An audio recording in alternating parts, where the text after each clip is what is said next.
Hello বন্ধুরা, তোমরা সবাই কেমন আছো? আমি অনেকটাই ভালো আছি, আশা করছি তোমরা অনেক ভালো আছো। তো আমার একটা নতুন আর একটা ব্লগে তোমাদের সবাইকে ওয়েলকাম। তো আজকের ব্লগটা শুরু করলাম সকাল সকাল স্নান করে পুজো দিতে। তো এটা ছিল 25শে ডিসেম্বর, ক্রিসমাসের দিন। ওই দিন আমি সকাল সকাল স্নান করে পুজো দিচ্ছিলাম। তো ভাই গেছিলো বাজারে। তো আমরা প্ল্যান করেছিলাম যে ওই দিন পার্টি করবো। তো ওই ভিডিওটা না তোমাদের সাথে শেয়ার করতে পারছিলাম না।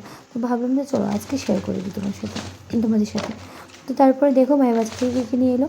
আমিও ভাইয়ের সাথে গিয়েছিলাম বাজার করে, তারপরে এসে স্নান করে পুজো দিচ্ছিলাম। তো ততক্ষণে ভাই ভিডিওগুলো তুলে নিল কী নিয়ে এলো বাজার থেকে। এই দেখো বিভিন্ন ধরনের সবজি নিয়ে এলাম, ডিম নিয়ে এলাম। তার মধ্যে দেখছি তো একটা ডিম ফাটিয়ে দিয়েছে ভাই, সেটা আমি বুঝতে পারিনি। देखा आपने लापरवाही का नतीजा है। তো বেগুন নিয়ে এসছে, গাজর নিয়ে এসছে, শসা নিয়ে এসছে, এখানে পাঁপড় নিয়ে এসেছিলাম। তারপর মা মাংসগুলোকে ভালো করে ধুয়ে নিচ্ছিল। এই যে এখানে লেগ পিস আছে, তারপর রোস্ট আছে, আর বিভিন্ন চিকেন ছিল। চিকেনের মাংসটাকে মা ভালো করে ধুয়ে নিচ্ছিলো, ভালো করে রান্না করবে বলে। তো অনেকদিন পর ইচ্ছে হচ্ছিলো যে লেগ পিস খাবো।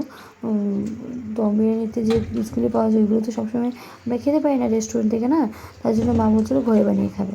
তো চলো, মাকে কিন্তু ডাক্তার বারণ করেছে। তারপর ভাবলাম যে চলো একদিন তো খেতেই পারি।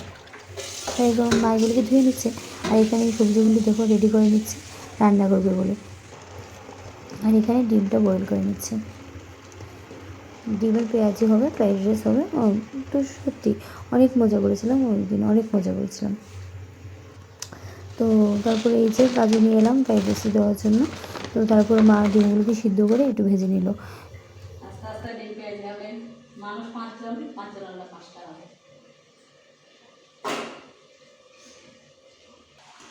সত্যি মায়ের একটা জিনিস আমার খুব ভালো লাগে, যখনই আমরা মাকে বলি কিছু আমাদের জন্য তৈরি করে দেওয়ার জন্য, মা কখনো না করে না, সব কিছু রেডি করে দেয়।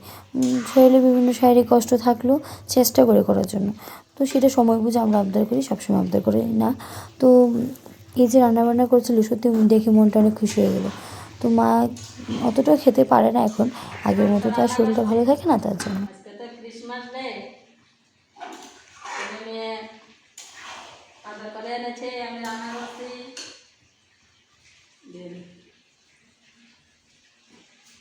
ডাল করেছি, এখানে বেগুন ভাজি, এখানে ফুলকপি ভাজি, তারপরে এখানে ডিম পেঁয়াজি হবে, এখানে মাংস লেগ পিস হবে,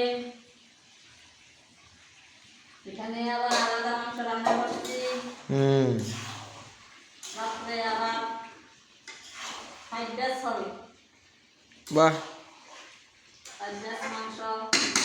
আজকে ক্রিসমাস ডে, সেরা। বড়কে ছেলে মেয়ে আনন্দ করবে, খাবে। তোমার হাতের মাংস এবং ফ্রাইড রাইস সেরা হয়। Thank you, thank you. আমার তো আঙ্গুর। তাই দেখো সবশেষে মা তো সব কিছু করে নিল, আমি একটু হেল্প করে দিলাম। আজকে অতটা বেশি না হেল্প করতে পারিনি। তো আমি ভাবলাম যে সবশেষে মাকে একটু হেল্প করে দিই, পাঁপড়টা ভেজে দিই। এখানে পাঁপড় ভেজে দিয়েছি। এই দেখো অলরেডি পাঁপড় ভেজেও নিয়েছি। এখানে আমি এগুলি ভাজছি ফ্রাইড রাইসের সাথে খাবো বলে।